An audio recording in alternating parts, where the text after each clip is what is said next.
Les gars, j'espère que vous allez tous bien. Content de vous retrouver aujourd'hui. Petite vidéo réponse à vos questions. Plein de questions après le match amical du Barça remporté.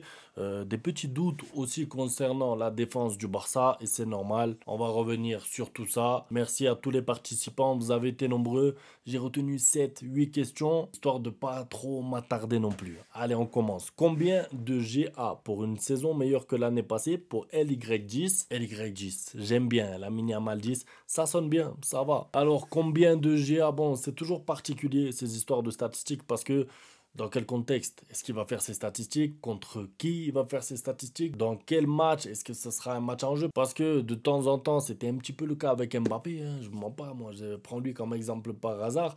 Des fois, il faisait 4, 5, 6 statistiques en Coupe de France contre une division 2. Et je mens pas, il a déjà mis 3 buts et 2 passes décisives. Et ensuite, quand il y avait les matchs importants, il faisait pas grand-chose. Maintenant, je vois où tu veux en venir avec ta question. Moi, je pense qu'une bonne saison pour un joueur comme Lamine Yamal maintenant, joueur confirmé, mais qui a 18 ans, qui ne tire pas les pénaltys, qui n'est pas le buteur de l'équipe, je dirais 40 statistiques. S'il fait 40 statistiques pour moi, c'est une très bonne saison. Et en fait, je vais pas tomber dans le piège à vouloir comparer sa saison à la saison dernière. Pourquoi? Parce que à ce jeu-là, en fait, chaque année, il faudra qu'il fasse mieux, mieux, mieux. Jusqu'à quand? Il va pas pouvoir monter à 110 statistiques comme Messi. Donc, ce que je préfère juger, c'est saison par saison. S'il fait 40 statistiques, ce sera une bonne saison individuelle. S'il dépasse 55, 60 stats, là, ce sera une très bonne saison individuellement parlant. Après, il faudra voir la répartition des statistiques. C'est important, même si la minimale, c'est généralement moitié-moitié. Ça veut dire que je pense qu'il fera peut-être plus de passes décisives que de buts. Mais attention, il est en train de travailler sa finition. On le voit, franchement. Pour ceux qui se rappellent, le Lamine Yamal du début de la saison dernière et de Lamine Yamal de la fin de la saison dernière, ne serait-ce qu'en une saison, il a déjà évolué en finition. Si vous regardez là, les buts qu'il a mis hier, clinique, frappe à l'entrée de la surface, petit filet, même si bon, le gardien peut peut-être faire mieux. Et le deuxième but, j'en parle même pas, le gardien ne peut rien faire. Il pousse un peu le ballon, hop, frappe, imparable, but, doublé. Donc s'il continue de s'améliorer dans la finition, puisqu'on sait qu'il aura des occasions dans le Barça d'Hansi Flick, franchement, il peut peut-être inverser un petit peu, c'est-à-dire mettre plus de buts que de passes décisives. Après, Lamine Yamal, c'est un joueur qui est globalement généreux, qui cherche Lewandowski, qui cherche Rafinha.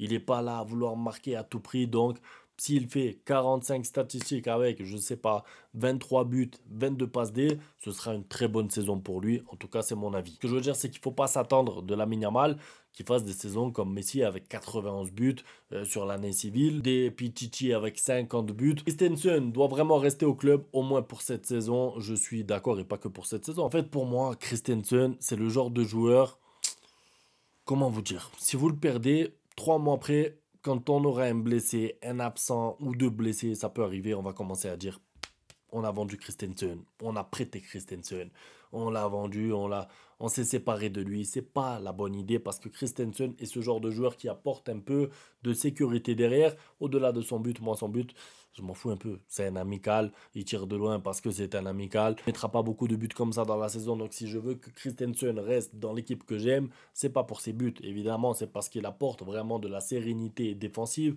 Il est bon en relance, il peut jouer dans l'axe, il peut jouer au poste de numéro 6, façon de parler, en dépannage en tout cas. Donc Christensen manquera au Barça s'il s'en va, j'en suis convaincu. Gavi mérite-t-il une place de titulaire devant De Jong? Non. Devant De Jong, non. Maintenant, Gavi fera pour moi une meilleure saison que la saison dernière. Pourquoi? Parce qu'il revenait des croisés, c'était compliqué, il n'avait pas beaucoup de rythme, il avait un peu peur au début. Là, c'est pas le même joueur, tu vois même qu'il est prêt déjà physiquement pour la Liga. Je pense que même s'il était en vacances, il a beaucoup travaillé individuellement parlant, justement pour essayer de remonter un petit peu dans la hiérarchie, pour peut-être même participer à la Coupe du Monde dans un an, il ne faut pas l'oublier. Donc pour tous ces détails, je pense que Gavi aura un rôle important au Barça cette année. Maintenant, de là à passer devant De Jong, franchement, je pense pas. Parce que De Jong, s'il n'est pas blessé, c'est le joueur parfait pour le Barça. Il est capable de casser les lignes avec ballon, sans ballon, même si c'est vrai qu'il manque un peu d'agressivité en comparaison de Gavi pour récupérer des ballons. C'est pas vraiment le même profil, mais De Jong est devant pour l'instant dans la hiérarchie, ça me semble normal. Par contre, Gavi aura un rôle important, ça j'en suis sûr, vu le nombre de matchs qu'il y a. Pour le coup, Joan Garcia, c'est 2 tirs cadrés, 2 buts. Même Chesney a fait un meilleur match, alors c'est particulier parce que la stat, un tir, un but, on l'avait avec Ter Stegen, on l'avait avec Chesney sur la fin de la saison, l'Inter Milan, on se rappelle. Et maintenant, on l'a même en match amical contre des équipes Corée, japonaises. Moi, je lui en veux pas du tout à Johan Garcia parce que il vient juste d'arriver. Maintenant, je suis d'accord. Ce qu'on va demander à Johan Garcia sur le long terme, sur la saison qui arrive, c'est justement être décisif quand on l'attend pas, c'est-à-dire sauver un face-à-face. Il a fait déjà lors du premier match, il avait sauvé une occasion incroyable, c'était un face-à-face. Ensuite, ils ont marqué, rappelez-vous, sur l'action, mais là, il peut rien faire sur les buts. Maintenant, dire il ne peut rien faire, c'est ce qu'on disait pour Ter Stegen. Donc en fait, c'est pas une excuse valable. J'en attends plus de lui, oui, mais pas pour l'instant. Voilà, c'est là où je veux en venir. C'est que moi, s'il se prend des buts en match amical, c'est pas grave. Maintenant, pour sa défense, je crois qu'il n'a pas l'habitude de ça. Je crois qu'il n'a pas l'habitude de se retrouver en face à face comme ça tout le temps, 2 fois par match, 3 fois par match, peu importe l'adversaire. Pourquoi? Parce que là où il jouait, c'était une équipe très défensive qui jouait bloc bas. Il prenait des buts, bien sûr, mais c'était pas des buts comme ça où à chaque fois il y a des face à face, des face à face, des face à face. Donc il va falloir qu'il s'habitue à ça aussi. Les cadres comme Rafinha, Inigo, Koubarsi sont en train de rater leur pré-saison. Alors moi, je suis pas d'accord. Je suis pas d'accord parce que pour l'instant, en tout cas, il n'y a pas de joueurs pour moi qui ratent leur pré-saison. C'est des matchs amicaux. Le Barça a 2 matchs, 2 victoires, 10 buts marqués en 2 matchs. Oui, c'est vrai, 4 buts encaissés en 2 matchs. C'est beaucoup vu le calibre des équipes en face. Maintenant, de là à dire rater leur saison, je prends l'exemple de Rafinha. Peut-être que Lamine Yamal a marqué, Ferran Torres a marqué, Lewandowski a marqué, Rafinha non, mais est-ce que c'est ça qu'on demande vraiment à tous les joueurs offensifs? Dans ce cas-là, Rashford est en train de rater sa pré-saison parce qu'il n'a pas marqué non plus. C'est pas ça qu'on demande vraiment aux joueurs. On demande d'être impliqué, de monter en puissance petit à petit pour être prêt pour la Liga. Pour moi, c'est ça, une pré-saison réussie. Et pour l'instant, de ce que je vois de Rafinha, c'est cohérent. C'est peut-être pas la meilleure version de Rafinha, mais Rafinha a un jeu qui est basé sur son physique, rappelez-vous. Donc peut-être que lui, il met un peu plus de temps à monter en puissance, mais je ne serais pas surpris, et je vous le dis comme ça, que Rafinha soit l'homme du match de la première journée de Liga. Parce que justement, je pense que lui, match amical, cherche peut-être pas forcément à marquer à tout prix, mais pour les matchs officiels, et pour le premier match de Liga qui commence dans quoi, 15 jours, il sera au rendez-vous, j'en suis convaincu. Tony, bonne doublure pour Yamal, tu trouves pas? Exactement, c'est la doublure parfaite, c'est-à-dire que c'est le joueur typiquement talentueux qui peut faire des bonnes rentrées, mais qui n'est pas assez fort et ne peut pas s'imposer tout de suite pour déranger la hiérarchie. Et même sur le moyen long terme, on va pas se mentir, si Lamine Yamal ne se blesse pas, Rooney Bardi, aussi talentueux soit-il, ne passera pas devant Lamine Yamal. Donc c'est la doublure idéale dans le sens où elle va se contenter de son rôle de remplaçant et elle va être presque même satisfaite, cette doublure, de jouer quelques matchs en Liga, quelques matchs en Coupe du Roi,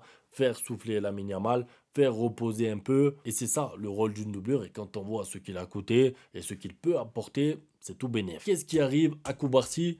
Simple, je dirais qu'il est dans une période un peu moins bien. Ça arrive à tous les joueurs. Franchement, c'est rare, à part Messi, les joueurs qui peuvent enchaîner 15 saisons au top niveau en étant fort, en étant décisif, en étant efficace. Koubarsi, c'est un défenseur, donc en plus, lui, il est exposé directement au piège du hors-jeu. Forcément, quand il y a un but, à chaque fois, on regarde qui? La charnière centrale et le gardien. Donc, c'est un peu la proie facile du moment, je trouve, Koubarsi. Maintenant, je vous le dis, c'est vrai, il n'est pas à son meilleur niveau. Maintenant, on est en pré-saison lui aussi. Il sort d'une saison bonne, mais peut mieux faire. Je lui fais confiance, c'est un jeune joueur, il va continuer d'apprendre match après match. Je termine par le dernier sujet, Araujo et Olmo ne sont pas faits pour le flickball. Alors autant Araujo, je suis d'accord pour le profil. C'est un joueur qui, voilà, limité pour réfléchir, donc de temps en temps le placement c'est compliqué.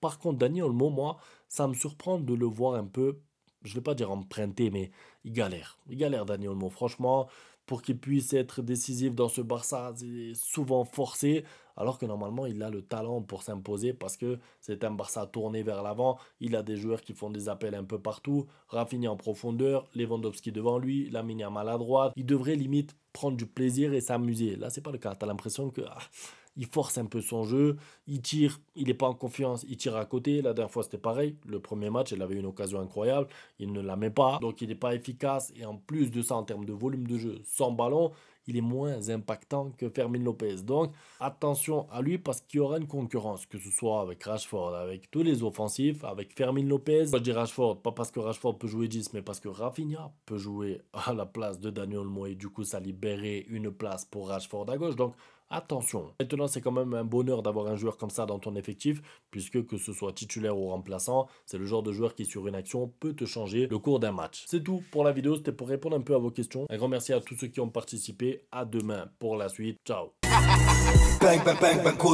Ustedes pueden aceptar mi negocio o aceptar las consecuencias. Plata o plomo.